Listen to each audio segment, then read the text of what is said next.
Waktu berada di majelisnya para sahabat-sahabat, Rasulullah bertanya, siapa wanita yang paling bagus? Wanita yang paling bagus. Wanita yang paling bagus tuh kayak apa? Kalau bahasa kita, wanita yang paling cantik tuh kayak gimana sih? Para sahabat Nabi bingung menjawab.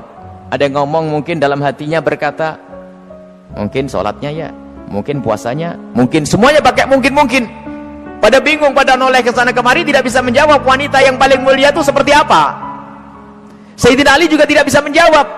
Semuanya pulang ke rumah masing-masing. Sampai di rumah Sayyidat Fatimah Zahra, seperti kebiasaannya wanita solehah, kalau suaminya datang yang ditanya adalah dapat ilmu apa, bukan dapat duit berapa. Sayyidat Fatimah Zahra bertanya, wahai suamiku, apa yang kau dapat dari ayahanda? Apa yang kau dapat hari ini dari Rasulullah? Lah ini kalimat yang harus dibiasakan oleh para istri tuh. Bang, dapat ilmu apa? Kan begitu. Sayyidina Ali menjawab, kami dapat banyak, cuman kami juga dapat pertanyaan yang kami semua tidak bisa menjawab. Pertanyaan apa? Wanita yang paling mulia itu seperti apa? Wanita yang mulia itu seperti apa? Dijawab oleh Siti Fatimah Zahra, aku yang punya jawabannya. Apa? Dibisikkanlah di telinga Sayyidina Ali. Seketika itu wajah Sayyidina Ali berbinar-binar senang, wajahnya berseri-seri, mata berbinar-binar.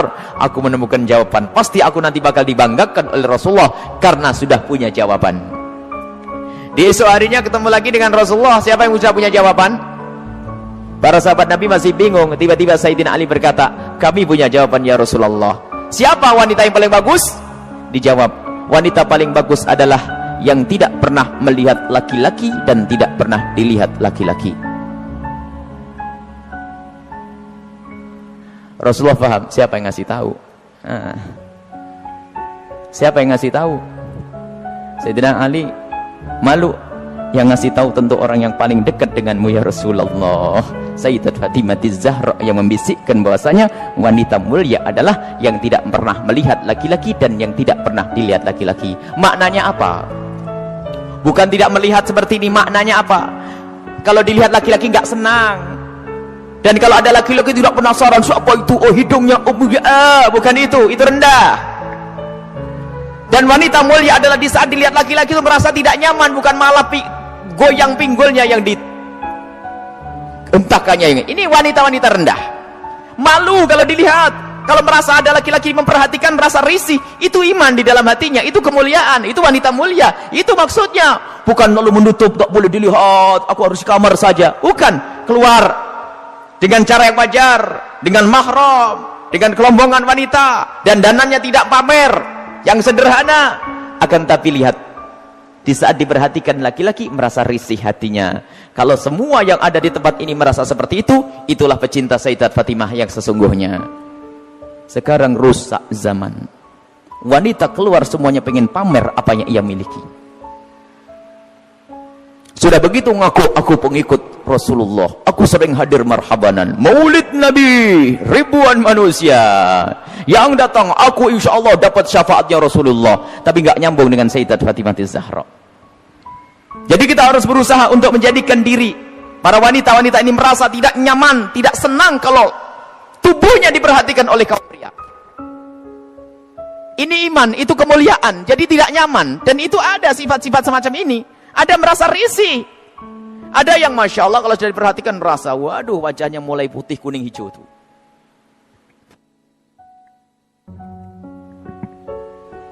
Ada kalau sudah diperhatikan laki-laki berubah semuanya. Mulai cara berjalannya, mulai cara ininya Masya Allah. Sampai cara ngomongnya di model-model. Pasti itu wanita yang tidak pernah kenal Sayyidat Fatimah Zahra. Dan ini maksudnya tidak melihat dan tidak dilihat itu adalah menjauhkan dari hatinya rasa senang pamer dan dananya.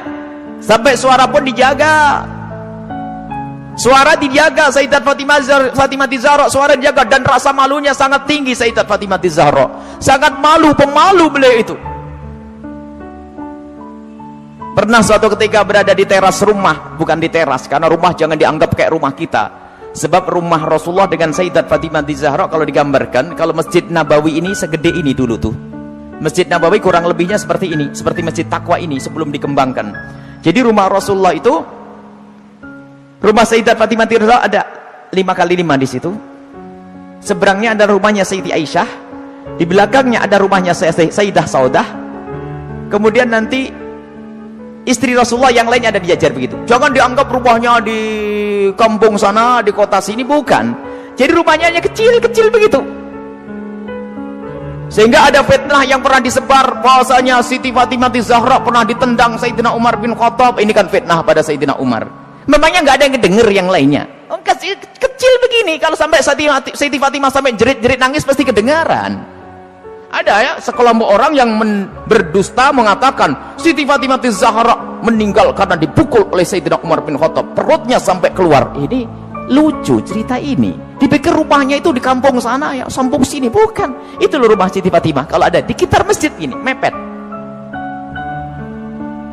5x5, 4x3, rumahnya itu rumah dipikir rumah kayak apa begitu, bukan.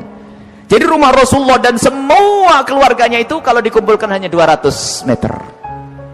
Allah. Dan sangat sederhana. Lah itulah, suatu ketika Sayyidat Fatimah Zahra berada di depan kamar, di depan rumah bersama Asma binti Umais. Asma binti Umais itu adalah bekas istrinya Ja'far At-Tayyar. Di saat itu ada jenazah yang lewat.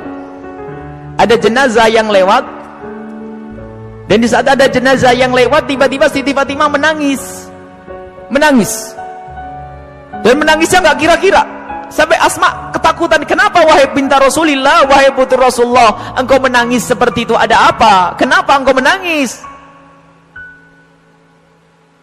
Baru setelah reda bisa menjawab, aku menangis, aku nanti pasti akan mati. Tentu engkau akan mati. Engkau akan mati. Bukan masalah kematian, tetapi aku tidak ingin nanti seperti itu. Kenapa dia?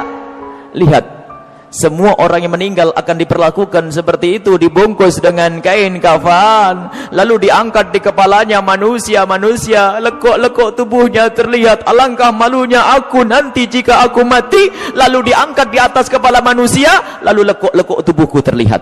Oh, mikir lekuk tubuhnya. Subhanallah.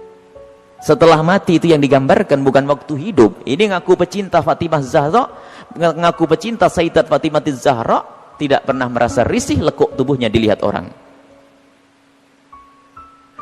Jadi Siti Fatimah Zahra itu merasa malu kalau nanti dilihat setelah meninggal. Lalu Asma bercerita, wahai Fatimah, waktu aku di Habasyah, aku melihat ada orang itu, kalau ada orang meninggal, itu dibuatkan satu kotak.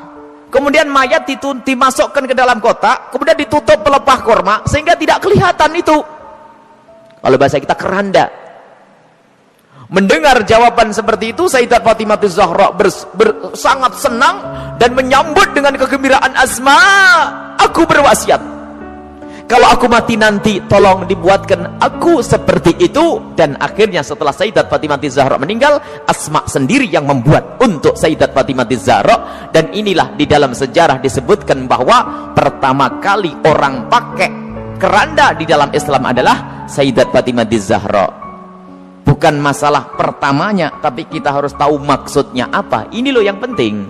Maksudnya adalah menjaga kehormatan. Padahal juga nggak apa-apa orang mati kelihatan auratnya pun tidak dosa. Orang meninggal tidak ditanya lagi oleh Allah. Akan tapi rasa malunya Sayyidat Fatimah Zahra sampai menghantarkan beliau untuk berwasiat kalau meninggal nanti agar dibuatkan yang demikian ini. Dan termasuk wasiat yang lainnya apa? Agar dikubur di malam hari. Tidak ingin, masih ingin, takut kalau dilihat oleh orang. Inilah Sayyidat Fatimah Zahra. Jadi rasa malunya luar biasa. Dan ini pendidikan dari Rasulullah SAW. Memang kita harus banyak mencontoh beliau. Rasa malu ini mahal. Kalau sudah malu ini dicabut dari seseorang, maka semuanya akan dilakukan dari keharaman. Rasa malu ini kemuliaan, malu yang sesungguhnya, malu kepada Allah, malu kita melakukan kemaksiatan. Dan malunya seorang wanita itu adalah kemuliaan. Siti Fatimah adalah suri toladannya. Subhanallah.